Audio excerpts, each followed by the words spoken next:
ओम शांति। संगम युग ही ऐसा समय है जबकि हम सभी ईश्वरीय सुखों से स्वयं को भरपूर कर सकते हैं, जिसके लिए नाम दिया गया है अतीन्द्रिय सुख, आत्मिक सुख। और इसके लिए भगवानुवाच है, जो बच्चे आत्माभिमानी बनकर रहते हैं, अतीन्द्रिय सुख तो उन्हें ही भासता है। हमारी आत्माभिमानी स्थिति ही अतीन्द्रिय सुखों का आधार है। इंद्रिय सुख तो, सांसारिक सुख तो इंद्रियों के माध्यम से मिलते हैं। बहुत अच्छा खाया जीव का सुख, बहुत अच्छा सुना कानों का सुख, बहुत अच्छी चीजें देखी आंखों का सुख, विषय वासनाओं का सुख। लेकिन ये सुख अतीन्द्रिय सुखों से मनुष्य को वंचित रखता है। यदि हमें स्वयं को अतीन्द्रिय सुखों से भरपूर करना है तो कर्मेंद्रियों के सुखों को पूरी तरह तिलांजलि देनी पड़ेगी। दोनों सुख एक साथ नहीं चल सकते। आत्माभिमानी होकर, शरीरी होकर हम बाबा की याद में मग्न हो जाएं, हम उसके प्यार में खो जाएं, तो उससे जो हमें सुख मिलेगा वो बहुत ही अलौकिक होगा, बहुत ही बड़ा होगा।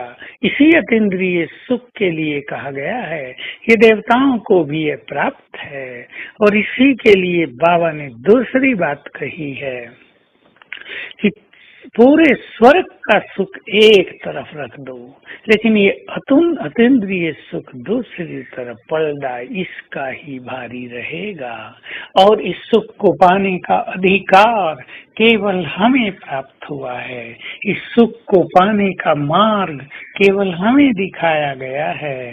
बाबा ने रोज अपना वरदानी हाथ हमारे सिर पर रखकर सदा सुखी होने का हमें वरदान भी दिया है। तो आइए हम सभी स्वयं को सांसारिक सुखों से मुक्त कर दें। यह तो सांसारिक सुख भी बहुत इम्पोर्टेंट है, पर उनकी इच्छाओं से मुक्त। इच्छाएं मनुष्य को तृष्णाओं के रूप में भटका देती हैं। और ये सुख मनुष्य ढूंढ रहा है कहाँ? धन में, संबंधों में, सांसारिक पदार्थों में। विद्यार्थी लैपटॉप में सुख ढूंढ रहे हैं, मोबाइल में सुख ढूंढ रहे हैं, बॉयफ्रेंड गर्लफ्रेंड बनाकर सुख ढूंढ रहे हैं। लेकिन ये सभी सुख मनुष्य को मानसिक पीड़ा दे रहे हैं, क्योंकि ये आज सुख हैं और कल टकराव है, आज सुख है और कल अलगाव है। इसलिए न संबंधों में सुख मिल रहा है कलयुग में, न धन संपदा में सुख मिल रहा है, न पद पोजीशन में सुख मिल रहा है। अब तो सुंदर अवसर हमारे हाथ में आया है। इसका अर्थ ये भी नहीं कि हम धन नहीं कमाएंगे, धन नहीं बढ़ाएंगे। उसे करते हुए बस ये ध्यान रहे कि हम उसमें लिप्त न हो जाएं, हम दूसरों का धन न लेने लगे, हम गलत तरीकों से धन न कमाने लगे। यदि गलत तरीकों से हम धन कमाएंगे तो हमारी संतान चरित्रहीन हो सकती है, वो हमें सुख कदापि नहीं देगी। इसलिए हमें अपने धन के संबंध में भी ईमानदार बनकर रहना है।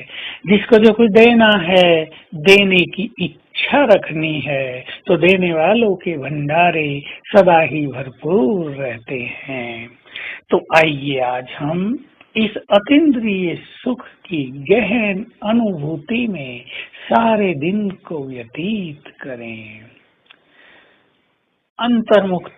अंतर्मुखी होकर प्रकृति की कुटिया में बैठ जाएं। ये अंतर्मुखता की भी गुफा है। चलें इसमें गहरे और मिलें अपनी गहन शांति से। मैं बहुत शांत हूँ। मेरी असली शक्ति है ही शांति की शक्ति। इससे मिलें, डीप साइलेंस में चलें। इस साइलेंस में ही बहुत सुख है, यही साइलेंस बहुत स्वीट है। तो आज बार बार अंतर्मुखता की गुफा में और भक्ति की कुटिया में बैठकर इस सुख को बढ़ाएंगे। ओम शांति।